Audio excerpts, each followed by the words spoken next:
Hello, thank you very much for meeting here to carry out this brief interview. How are you today? I'm fine. Thank you very much for the invitation. You're welcome.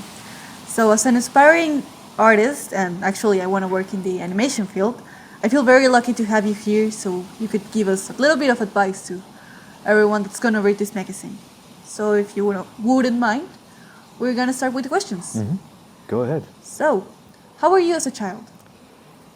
Probably I spent too much time sitting at home with the coloured pencils and the paper when everybody else was out playing football, and I got myself a reputation very early on for being the kid that would sit at the table scribbling.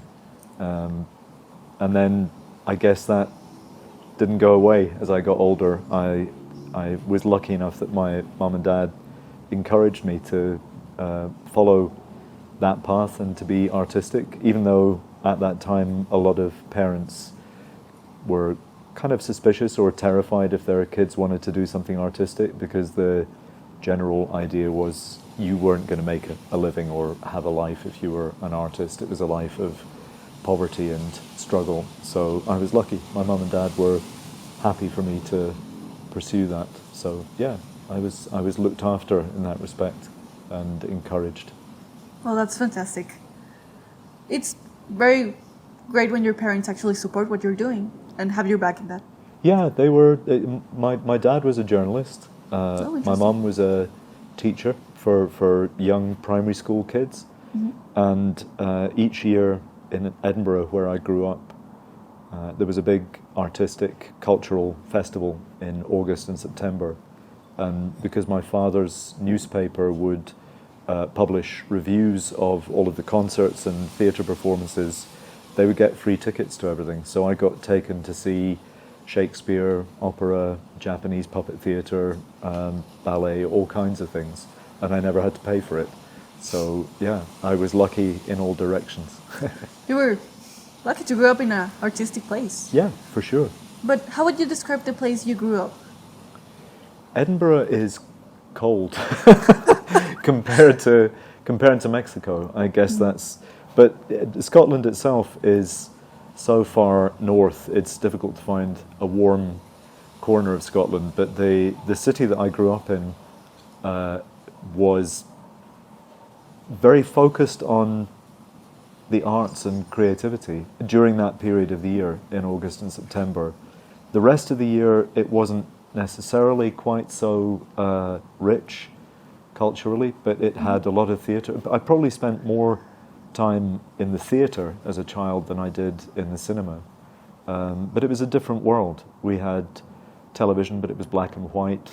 The television, we only had 3 channels.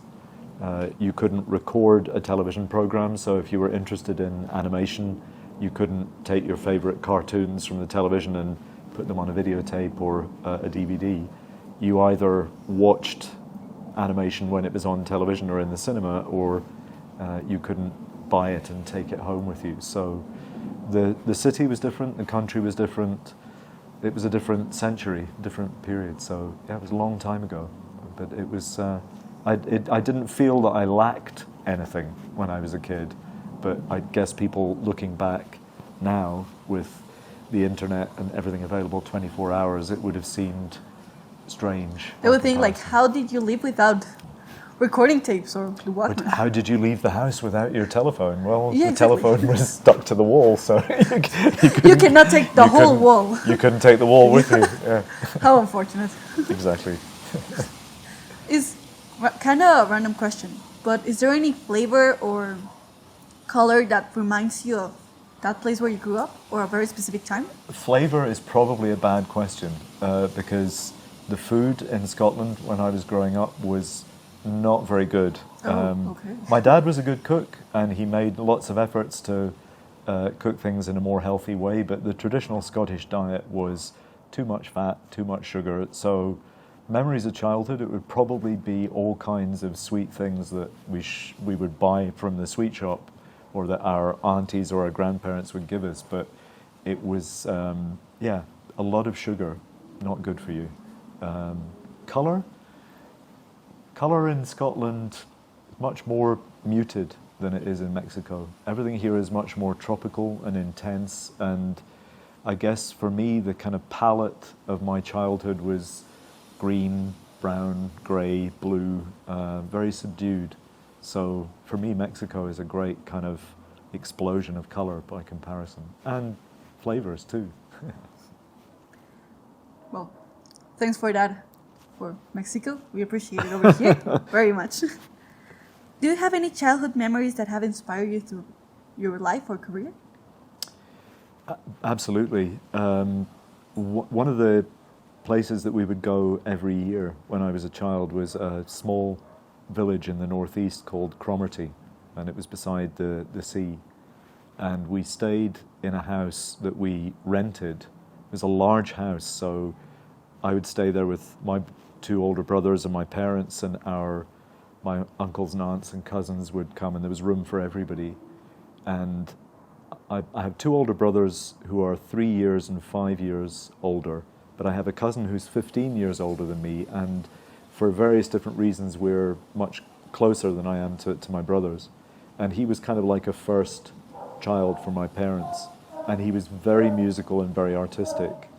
And I got out of bed one morning when we were on holiday in Cromarty at this house called Rosenberg, and he was sitting on a little chair next to the front door making an absolutely perfect picture with his coloured pencils of one of the roses growing in the garden. And I'd done a lot of drawing myself, but I'd never watched anybody create something so perfect. And I was just mesmerized, and I thought, that's what I want to do. I still have that drawing. It's framed on the wall in my apartment here in Guadalajara. Wherever I go in the world, that drawing goes with me, and that was a real moment of inspiration, and I'm lucky that I still have the drawing. That's so cool. I bet that if your cousin continue with his artistic career, he would be like, burn that. He made another choice. He wound up going into educational psychology. His mother was a psychiatrist, and he's still a musician and still an artist. He's still an active photographer and an active percussionist, bass player, guitarist. So yeah, he's never stopped being creative, but it wasn't his line of work. A Renaissance man at its finest. When did you realize or decided that you wanted to dedicate yourself to illustration or animation? I was probably more drawn to the idea of illustration or painting for the simple fact that in Scotland we didn't have any animators or animation studios. The people that I could see around me who were earning money from drawing were either painting on canvas, putting it in a frame and showing it in a gallery, or there was one cartoonist that I met whose name was Baxter Cooper, and he worked under the name Bax, and he did the cartoons for my father's weekly newspaper. So in the office for the newspaper each week, this parcel would arrive with a piece of Oxford board on it and his cartoon for the week with the caption on it. And he was the first person I ever met who got paid to draw, but I never met anybody who got paid to animate.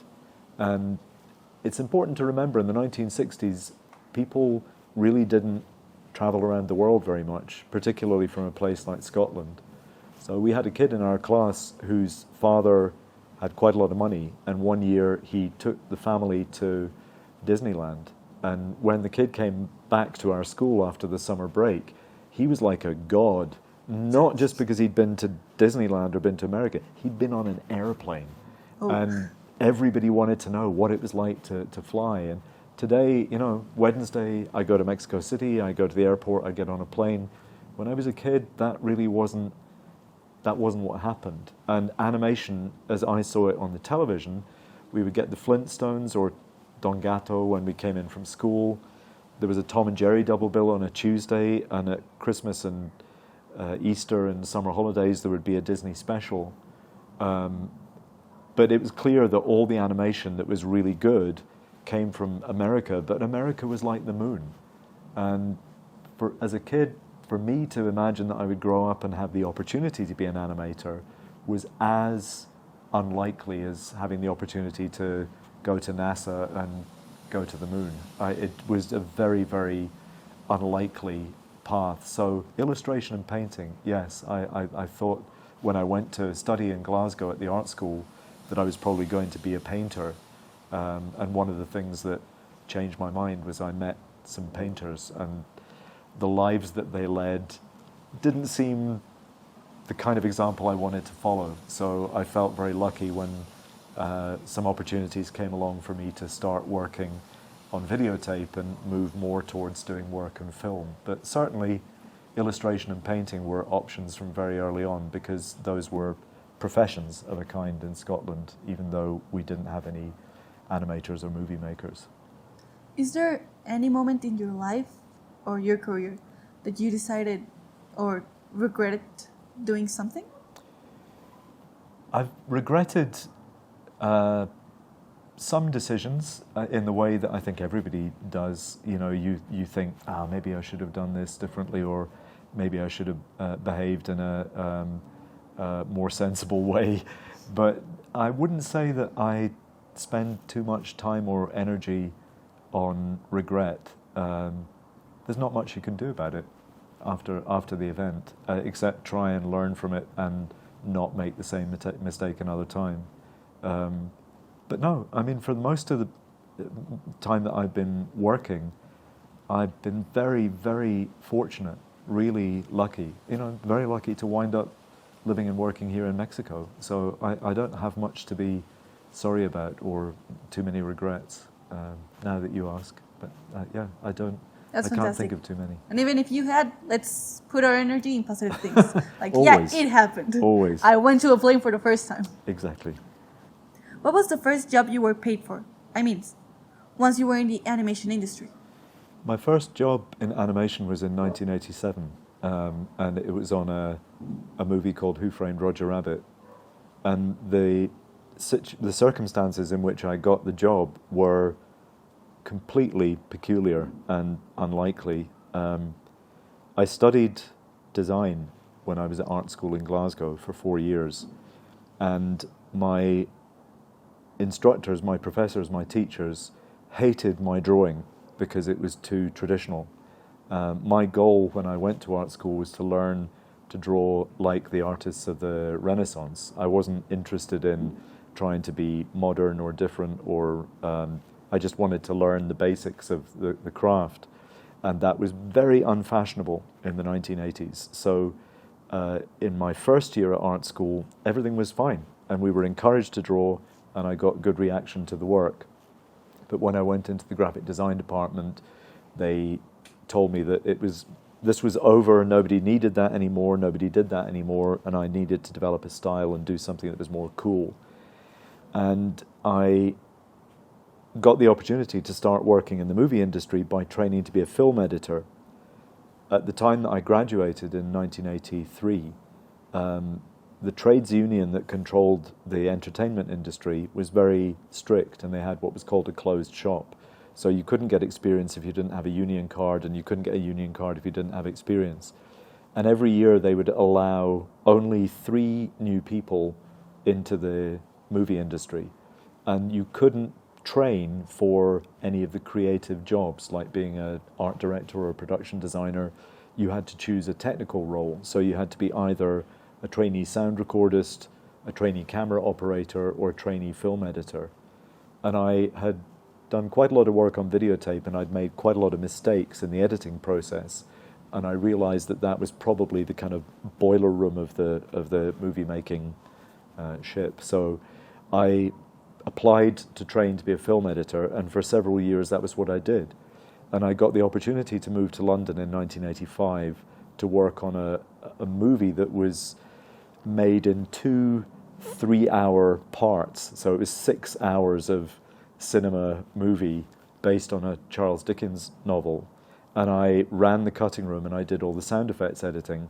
And I thought, this is great. I'm on my way to a career in the movies. The actor who was the lead in the movie was Alec Guinness. So each morning, Obi-Wan Kenobi would walk through my cutting room with a cup of coffee and a bacon roll, and I just thought, yeah, I'm surrounded by famous people, and this is the start of my career.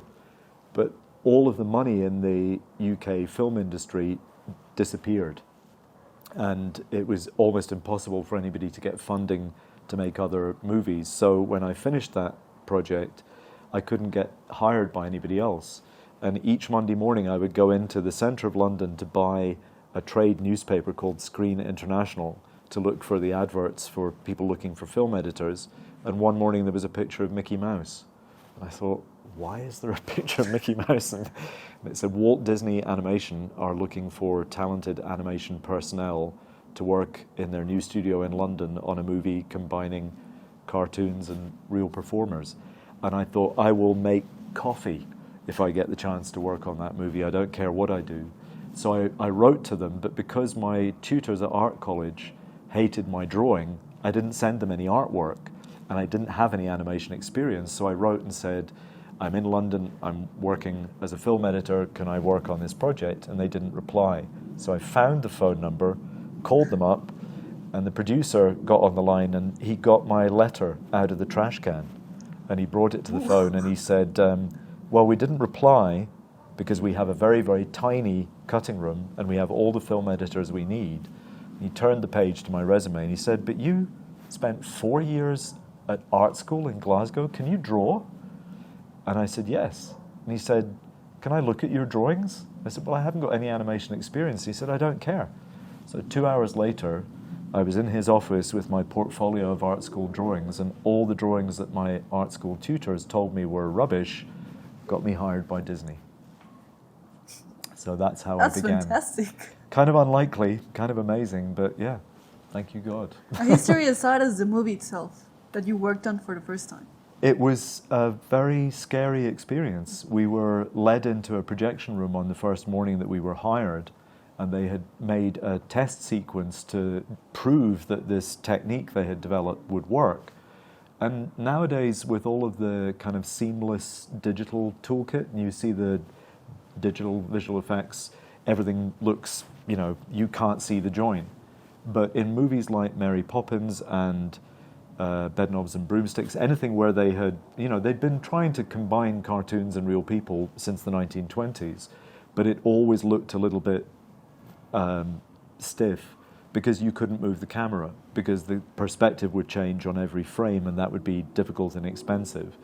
So what they would do is they would invent a kind of parallel world, and for a short part of the movie, the real actors would go into that world, and they would, in Mary Poppins, dive into a chalk painting on the sidewalk. And when they got into the magical other world, suddenly they'd be in brightly coloured costumes and they'd be very heavily lit. So the way they made the join less visible was to make the real people look flat, two-dimensional and brightly coloured, so the real people looked like the cartoons. But on Roger Rabbit, they turned it round, and they decided, we've got to make everybody believe that these cartoons walk around in the real world, so we have to make the cartoons look three-dimensional, and we have to move the camera. And we were taken into this projection room, they put the lights out, and they showed us the original footage, and when the lights came on, we were all just sitting there going, how did they do that? Like, what if we... Yeah, witchcraft. What are we going to be doing? And my role was in the special effects department, one frame at a time, one level at a time, to add drawings that made the animated characters look three-dimensional. And we did hundreds of thousands of individual pencil drawings that were transferred onto cell and then composited so that the cartoons looked solid. And it was... We probably did about 2 years of work in 8 months. We did long, long hours, and it was very... I still have a bump in my finger where the pencil was. And the reason I have such thick lenses in my glasses is it's not very good for your eyesight. But yeah, it was great to be involved in a project that's people still remember. 30, 35 years later, people are still talking about it. So even though we've surpassed the technical level with the digital toolkits, what we achieved with the pencil and paper techniques is still a kind of a moment in history. So yeah, I was very privileged to be part of it. It actually aged well, very well, the movie. When I was a child, actually, I watched it for the first time. I think it was in Open TV, And I just couldn't believe it. I was like, wait, those are people and those are cartoons. And they're together. How they made it. Yeah. Is there a project that you haven't done yet that you would like to do?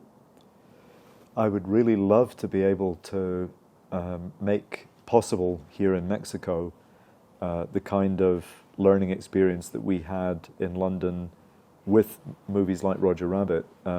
Before that happened, London was a centre for short format animation and very high quality animated commercials, but nobody had ever really succeeded in making a feature length animated movie. And in Dublin in Ireland in the 1980s, something similar happened, and the government created tax incentives for companies from different industries to set up in Ireland. So in Galway, a lot of pharmaceuticals and computer companies set up, and in Dublin, a couple of really big animation studios, one run by a guy called Don Bluth, who used to work for Disney, another one run by a guy called Jimmy Murakami. They set up and produced everything from very expensive feature films to very high turnover, low cost television programs like Teenage Mutant Ninja Turtles. And by the time those two companies had been in Dublin for a number of years, even though they both closed down, they had employed and trained hundreds of people who then went on to start their own animation studios. So since that happened in the 1980s, in the 1970s, there was no animation industry in Ireland at all. And now the animation industry is the second most profitable industry in the country. And if it were possible to encourage American studios that already have the money and the know-how and the experience and the staff to locate in Mexico, to train people up in the way that they trained people in London and in Ireland in the 1980s, I think that could be transformative. So the opportunity to work here in Mexico on an animated feature film where there were really good opportunities in all the different departments for people at every level to learn from experienced professionals from other parts of the world, that would be great. I'd love to do that. Well, you have a supporter over here, so you could do that. Go for it, Fraser, go for it. Thank you, I will. In your professional career, is there a project that has cost you a lot? And if it has, how did you overcome it? I think one of the most exhausting projects I've ever been involved in was a movie called Space Jam, which was kind of a train wreck. The movie itself, a lot of people grew up with it and a lot of people loved that movie. The experience of working on it was very challenging. It came at a time when most of the people in the animation industry were still very suspicious about computer technology. We were working on Space Jam during 1995 in London and all through 1996 in Los Angeles. Toy Story came out at the very end of 1995 and really changed the industry forever. But during the period that we were making Space Jam, we were working with a brand new animation software program called Animo. And a lot of people were nervous about it. A lot of people didn't feel comfortable with it. And my role, because I had been working for a couple of years with the people who produced the software, I moved from being an artist with pencil and paper to being somebody who trained people how to use software. And every single department on that movie was using one or other of the applications in the software. And I was in and out of every department every day, putting out fires and trying to make sure that the project didn't crash and burn. And before I came to Mexico, I was packing up a lot of boxes and I came across the box that had all of my paperwork from Space Jam, and I had my final timesheet because my employer directly was a company in London and they kind of hired me out to Warner Brothers. And in my final 7 days, I worked 118 hours, 118? which we had spaces to sleep under the desks, we had spaces to sleep next to the coffee machine. Some nights we didn't go home. It was absolutely crazy. And one of my goals always is to encourage people where they possibly can to avoid doing those kind of hours unless there's a real crisis or an emergency, because it's a very, very unwise, unhealthy thing to do. So that probably knocked the stuffing out of me more than any other project I've worked on. But, you know, at the end of it, there was a movie that lots of people all over the world enjoyed, so it was kind of worth it. It paid off so much that they actually made a sequel. They did, yeah. I rather the first one. A lot of really talented Mexican animators worked on Space Jam 2. So, yeah, that was good to see the recognition for the talent that's here in Mexico.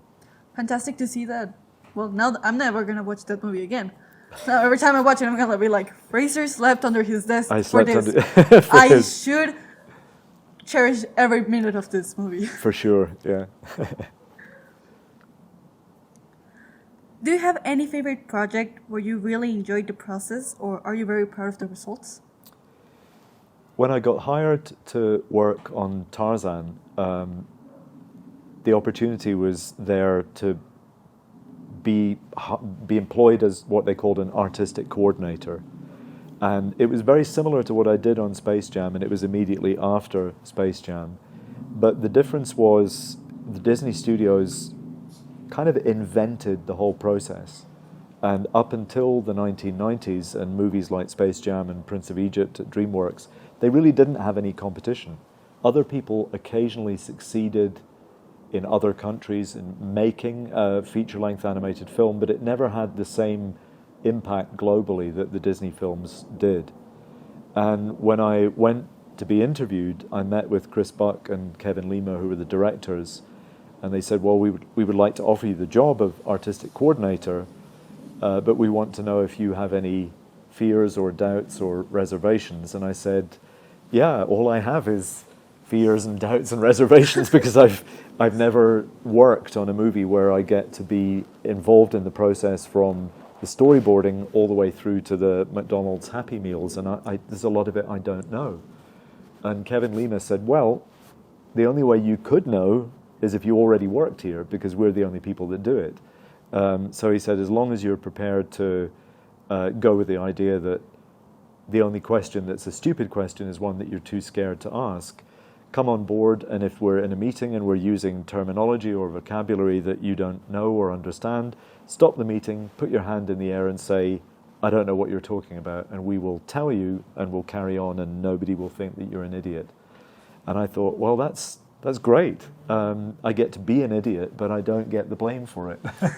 But I also get to learn how Disney movies are made. And all through the process of Tarzan, every day was like being at the best film school in the world and being paid for it at the same time. And I was surrounded by really the best artists in all of the different departments. And every day when you walked around the building, all this artwork was on the walls, in every corridor, in every room, in every office, in every meeting space. And it was really inspiring and really motivating. So I feel very, very lucky to have been involved in Tarzan. I think I probably learned more about the whole process on that one project than at any other time.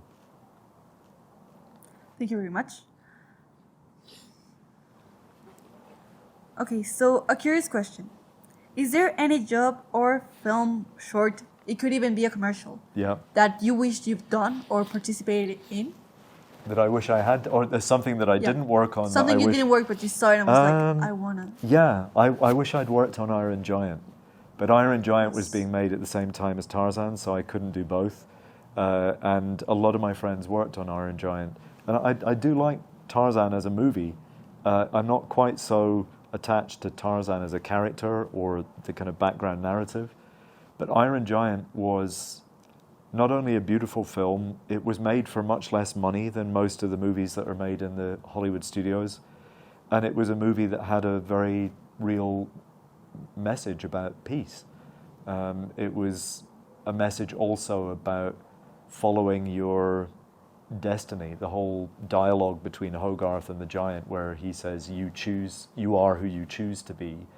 And here is this mysterious, creature from another planet that is a weapon that doesn't know that it's a weapon and wants to be a creature with a soul and a conscience.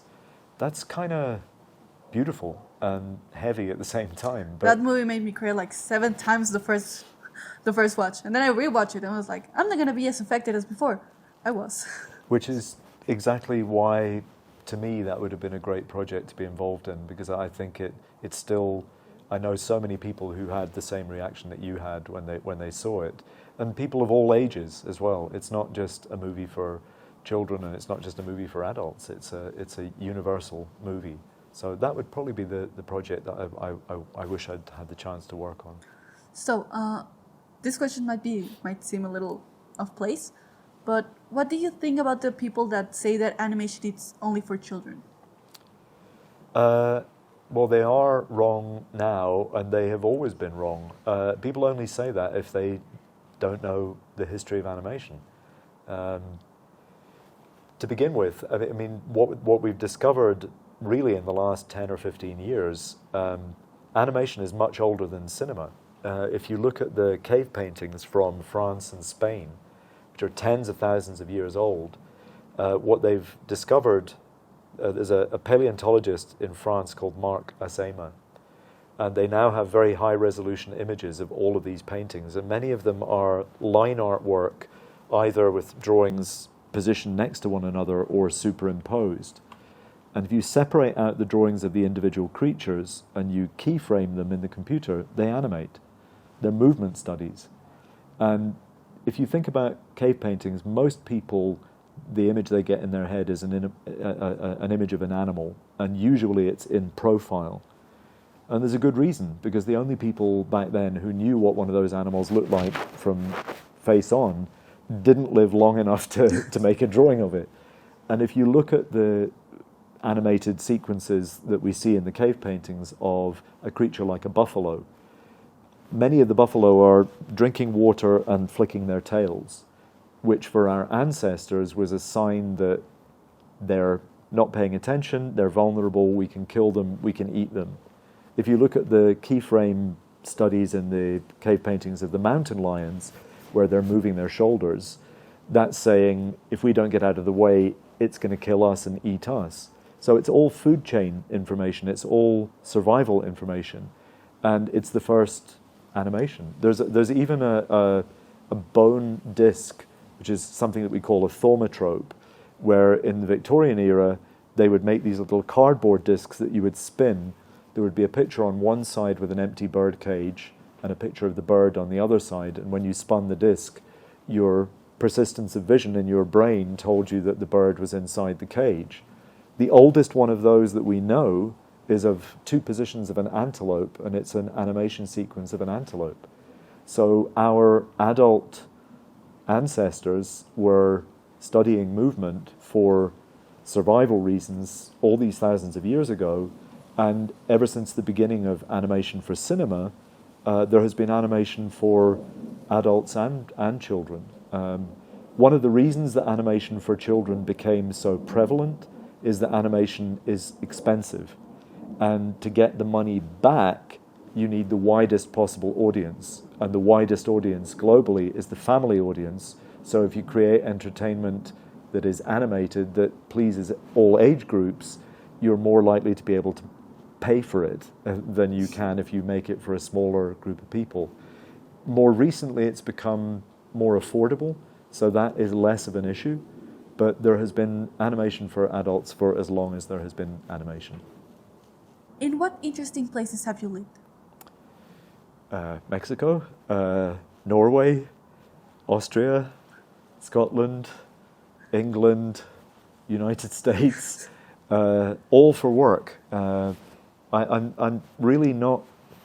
I didn't grow up with a great idea wanting to travel and see the world. I was lucky enough as a kid, a couple of times we got to go outside of the UK. Somebody left my dad some money in a will when they died. So 2 years running we did a trip to Europe for a couple of weeks. But myself, I never wanted to go to India backpacking. I never wanted to climb Everest or go to Australia, or I just wanted to do the best possible work in my chosen field. And the great good luck about that was that in the animation industry, things change all the time, and the economy changes, the technology changes, and you don't really have a choice. You kind of have to be ready to pack a suitcase and go where the action is. So yeah, I've lived in a number of really amazing places, and usually it's been because of work. So you're an interesting man, a very interesting man. And you usually keep yourself busy by giving conferences or sometimes writing books that serve as guidance for future generations, like the other one that you write. And now it has few copies about it. Very few. And now I'm sad because I wanted you to sign that for me. So it could be like, I met this man in person, but we have video proof. If you ever get a copy of it, I'll happily sign it for Thank you very much. But besides all of that, do you have any hobbies? Or something that you like to do in your free time? Music. I'm a kind of very enthusiastic amateur singer-songwriter. So that's how I met Douglas Galloway. Because the musicians that I became friends with in Guadalajara all play at La Mata Tinta. And I saw photographs taken by Douglas Galloway, and I thought there must be another Scottish person in Guadalajara. But one of the first groups of people that I approached and made friends with when I came to Guadalajara, I was looking for musicians to play live on the weekend so we could bring people together to sketch and draw and paint with live entertainment. So I was introduced to Frankie Mares, the drummer with Trocker, and his keyboard player Christian Jimenez, and then another friend of mine, Miriam Lopez, who is an animation producer with one of the studios here in Guadalajara, knew that I liked to... when I was working at Disney, I was in a band. So I was a singer in a band where the drummer animated the hyenas on Lion King, the bass player was the animator for Donald and Daisy Duck, the guitar player was the effects supervisor on Hunchback of Notre Dame, and I was the singer. So Miriam knew that I enjoyed getting up to sing after a couple of beers, and she had a group of friends called Los Vianos Blues Band who play at Breton on a Tuesday night. So she took me along and tapped on the amplifier and told the guitarist that I wanted to get up and sing. So yeah, those are my hobbies really, and I take my sketchbook with me, and while my friends are playing music, I sketch them while they're drawing, and we're about to have a second exhibition of those drawings at Café Breton in April. Well, that's actually pretty great. For me, it's wonderful. Yeah, it's a really nice parallel to doing the creative work in animation. Not to do something all the time. Yeah, not always the same thing. So do you have any advice for all our Latin American readers? For sure. I think one of the things that is clearest if you arrive in Latin America, as I did, with no previous knowledge of what the talent pool is here, there's nothing different in the drinking water in California or in Los Angeles. I think sometimes when people are growing up in a country like Scotland or a country like Mexico or a country like Norway, they think, well, even if I'm talented and I work hard, I'm never going to realize my goal of working in the movie industry or working on a movie like the ones they make at Pixar or the Studio Ghibli in Japan because I'm in the wrong place. And there's no such thing as being in the wrong place. And Mexico itself has such an extraordinary tradition of art and culture and design and writing.